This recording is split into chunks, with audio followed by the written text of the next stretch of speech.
बिस्मिल्लाहिर्रहमानिर्रहीम, अस्सलाम वालेकुम। आप देख रहे हैं फयाज महमूद यूट्यूब चैनल। अजब करप्शन की गज़ब कहानी, जिसमें कौमी ख़जाने में अब तक 23 अरब रुपया लूटा हुआ माल कौमी ख़जाने में जमा करवाया जा चुका है। ये है 2 सालों की कारकर्दगी, जिसमें तकरीबन 23 अरब रुपया कौमी ख़जाने में वापस आया है, सिर्फ फेक अकाउंट केस में। जी हाँ, ये वही केसेस हैं जो साबिक सदर आसिफ अली जरदारी के खिलाफ इस वक्त इस्लामाबाद की एहतसाब अदालत में ज़ेर समाअत हैं। उसके अलावा आज भी एक अहम पेशरफ्त हुई है, जिसमें एक शख्स जो करप्शन में मुलव्विस रहा, जिसने माल बनाया, जिसने माल लूटा, और उसके बाद उसी शख्स ने जब एतराफ़ जुर्म किया तो उस दिन तक उसका जो वेट है बढ़कर इतना ज़्यादा हो चुका था। जी हाँ, हम रोशन सिंध प्रोग्राम के जो एक अहम तरीन मुल्ज़िम अय्याज सिद्दीकी की बात कर रहे हैं, जिनकी जब प्ली बारगेन की दरख्वास्त मंजूर हुई तो इस्लामाबाद की एहतसाब अदालत के जज मोहम्मद बशीर ने उनसे कहा कि आपने इतना माल खाया है, आपने इतना पैसा लूटा है कि आप खा खाकर मोटे हो गए हैं। जिस पर मुल्ज़िम ने यह कहा कि अब मैंने तौबा कर ली है, आइंदा मैं तौबा कर चुका हूं, तो आइंदा ये काम नहीं करूंगा, आप मेरी माफ़ी कबूल करें और मुझे माफ़ करें। जी हाँ, सिंध रोशन प्रोग्राम की हम बात कर रहे हैं। ये बेसिकली मंसूबा था क्या, इसमें मुल्ज़िम कौन कौन है, वो हैं इस वक्त इसमें जो ज़ेर तफ्तीश मुल्ज़िम हैं वो हैं वज़ीर आला सिंध मुराद अली शाह साहब, उसके अलावा शर्जील मेमन साहब, जिन पे नैब की जो दस्तावेज़ात है जो आज हमें मिली हैं उसमें बराह रास्त लिखा गया हुआ है कि एलिजिबली जो 77 मिलियन रुपए उनके अकाउंट में गए या उन्होंने फेक अकाउंट के ज़रिए वसूल किए। जबकि मुराद अली शाह साहब पे जो इल्ज़ाम है वो ये है कि जब सिंध रोशन मंसूबा उस वक्त के वज़ीर आला सिंध सैयद कायम अली शाह के दौर में शुरू हुआ, तो उस वक्त इस मंसूबे की को जो बजट है, तरक्याती बजट है, उसमें रखा ही नहीं गया। उस वक्त सैयद ये मुराद अली शाह साहब उस टाइम वज़ीर ख़जाना सिंध थे, तो इस मंसूबे को उस टाइम उस तरक्याती बजट में नहीं रखा गया और उसको बाद में शामिल किया गया और बाद में उसकी जो पेमेंट है उसको रिलीज़ कर दी गई, जिस पे मौक़िफ़ देते हैं मुराद अली शाह साहब कि तरक्याती बजट बाद में भी रखा जा सकता है, जिसकी बाद में उन्होंने काबीना से और सिंध से से मंजूरी ले ली थी, तो इसलिए इसमें कोई कबाहत नहीं है। उन्होंने कहा कि इसमें उन्होंने कोई करप्शन नहीं की। अलबत्ता उनके के ख़िलाफ़ ये तफ्तीश जारी है, वो नैब में कई बार पेश भी हो चुके हैं, रावलपिंडी नैब इस केस को देख रहा है। तो इस पूरी सूरत हाल में अब आप आ जाएं जी, आज जो रकम चीफ सेक्रेटरी सिंध को वापस की गई है वो है 30 करोड़ में से जो 22 करोड़ रुपया तो वापस कर दिया गया। चेयरमैन नैब की जानिब से आज एक तकरीब हुई जिसमें ये चेक सिंध सेक्रेटरी सिंध जो चीफ सेक्रेटरी सिंध हैं उनके हवाले किया गया है, उनको दे दिया गया है। जबकि इसी हवाले से अब आपको मैं थोड़ा सा इस केस का बता दूं, ये 19 ठेकेदारों को मंसूबा ये दिया गया था, ठेका दिया गया था। ये रूरल सिंध में सोलर लाइट्स लगाने का ये मंसूबा था जो शुरू किया गया, जिसका मकसद था कि सिंध को रोशन किया जाएगा, लेकिन सिंध तो रोशन ना हुआ। अलबत्ता बड़ी बड़ी शख्सियात, उनके घर, उनका बैंक, उनके बैंक अकाउंट्स ज़रूर रोशन हो गए, जो दौलत की चमक है उससे चमकने लगे। जी हाँ, ये मंसूबा शुरू हुआ तो जब ये अभी तक जो 3 कंपनियां हैं उनकी जानिब से और 6 मुल्ज़मान हैं उन्होंने प्ली बारगेन किया है। इसमें कार्रवाई कैसे डाली गई? कार्रवाई इसमें यह हुई कि PC1 में जो आइटम्स ज़ाहिर की गई कि हम दस्तावेज़ात में शो की गई कि हम ये दस्तावेज़ात यहाँ पर लगाएंगे, इंस्टॉल करेंगे, जो आइटम्स हैं इनको इंस्टॉल करेंगे, वो तो नहीं की गई। उनकी जब नैब के पास ये मामला आया तो नैब इस तमाम तर वो जो लाइट्स थी, वो जो इंस्टॉलमेंट की गई थी इक्विपमेंट से, उनको यहाँ पर इस्लामाबाद लाया। यहाँ पर लाके उसकी जब लेबॉर्ट्री टेस्ट करवाए गए तो वो चीज़ें वो थी ही नहीं जो दस्तावेज़ात में ज़ाहिर की गई। यहाँ पर ही मामला ख़त्म नहीं हुआ, मामला आगे बढ़ा और जो मालियत बनती थी उन आइटम्स की वो 600 रुपये से लेके 2000 रुपये, सादा ज़ुबान में आपको मैं समझा रहा हूँ, 600 से लेके 2000 यानी कि 600 रुपये से लेके 2000 रुपये तक थी।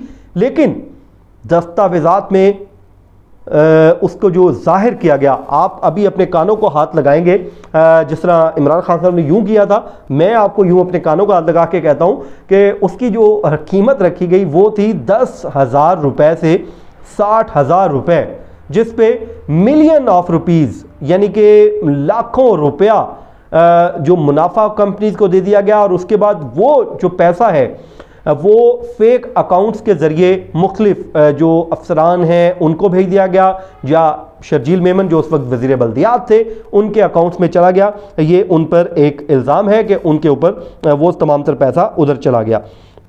अच्छा जी, जिसके बाद अब ये सारा जो पैसा है करप्शन और किकबैक्स की मद में लिया गया, और उसके बाद अब वो वापसी का सिलसिला शुरू हो चुका है। चीफ सेक्रेटरी सिंध को आज दे दिया गया, वो पैसा वापस हो चुका है। लेकिन ये तो मामूली सी रकम है, आटे में नमक बराबर।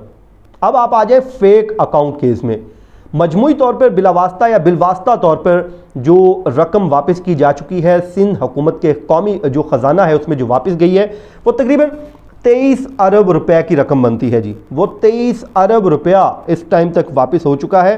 और अभी आप आएँ, आपको मैं बताता हूँ इसमें जो रकूम वापस हुई हैं। सिंध में जो शुगर में स्कैंडल है उसमें 10 अरब रुपए रिकवर किए गए जो कौमी ख़जाने में नैब ने वापस जमा करवाए हैं, जबकि जाली बैंक अकाउंट स्कैंडल में ही 11.6 अरब रुपए वो वसूल किए जा चुके हैं। और इसी तरह जो नैब ये कहता है, नैब की दस्तावेज़ात कहती है कि इसी तरह मुख्तलिफ ज़राए से जो लूटा गया था वो तकरीबन 23 अरब रुपए रकम है जो कौमी ख़जाने में जमा हुई। उसी के साथ ही साथ नैब ने 50 करोड़ रुपए के मालियत के 2 कीमती प्लॉट्स भी वापस लिए हैं मुल्ज़िमान से, और जो जिनको हड़प कर लिया गया था लेकिन अब वो वापस हो चुके हैं, सिंध हुकूमत के पास जा चुके हैं। इसी तरह director general Sindh building control authority Manzoor Kaka ने जो पाकिस्तान स्टील मिल्स की 506 एकड़ ज़मीन गैर कानूनी तौर पर अलॉट की, उसमें से 300 एकड़ अराजी जिसकी मालियत तकरीबन वो 100 अरब है, वो भी वापस हो चुकी है। इसी तरह पाकिस्तान स्टेट ऑयल केस में मुल्जिम कामरान इफ्तिखार लारी की 1.27 अरब रुपए की प्ली बार्गेन की दरख्वास्त भी कबूल कर ली गई है। ये है वो करप्शन की अजब करप्शन की गज़ब कहानी जो आपके साथ शेयर करनी थी। लेकिन गुड थिंग इज़, देखिए हम नैब को क्रिटिसाइज तो करते हैं, बिल्कुल करते रहेंगे, उनका जो कॉन्डक्ट है हम उस पर सवाल भी उठाते हैं, उस पर सवाल करते भी रहेंगे, लेकिन जहाँ पे अच्छा काम है तारीफ़ भी करनी होगी। तो ये एक अच्छा काम है कि रकम वापस हुई है, जो कौमी ख़जाने में वापस आई है वो हमारा टैक्स पेयर का पैसा था। तो चलें, अब अल्लाह करे वो आवाम के ऊपर ही लगे, बल्कि चंद लोगों की जेबों पर या चंद लोगों के घरों पर ना लग जाए। अल्लाह करे ये जो रकम है उसी पे लगे।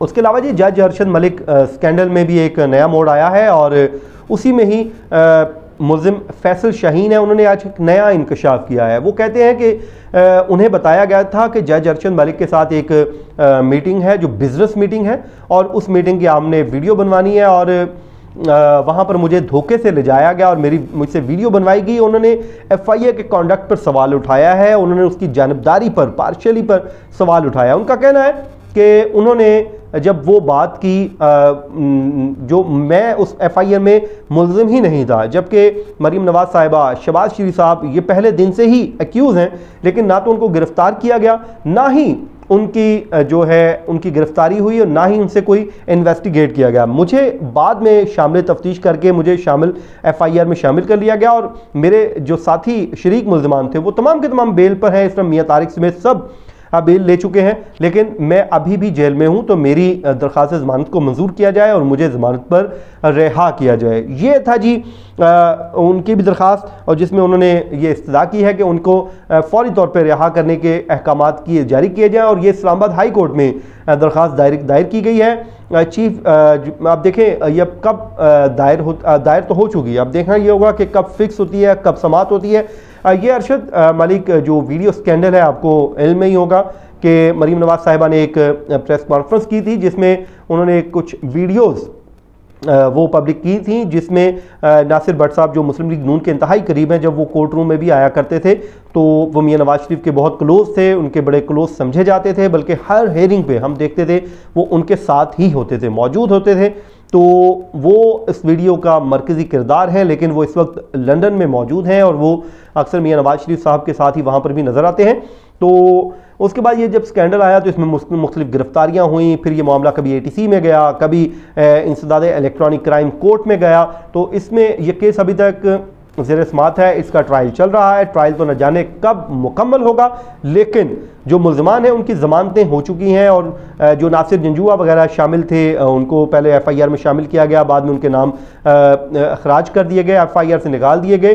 तो इस वक्त भी वो लंदन में मौजूद हैं और मियां नवाज शरीफ से मुलाकातें कर रहे हैं। वो बिजनेस टाइकून हैं और इस वक्त जो सिर्फ एक ही अक्यूज़ है फैसल शाहीन, जो इस वक्त जेल में है, और वो इस्तदा ये कर रहे हैं कि उनकी ज़मानत मंजूर की जाए और उनको ज़मानत पर रिहा करने का अहकामात जारी किए जाएं। तो ये था जी आज का हमारा वीलॉग, जिसमें 2 खबरें आपके साथ शेयर की। आपको उम्मीद है हमेशा की तरह पहले जो पसंद आया होगा, और साथ ही साथ आप कमेंट के ज़रिए अपना फीडबैक दीजिए, अपनी राय दीजिए और इस चैनल को सब्सक्राइब ज़रूर कीजिए ताकि आप हमारी जो वीडियोज़ हैं उसको देख सकें। मुझे दीजिए इजाज़त, अगले वीलॉग तक के लिए अल्लाह हाफिज़।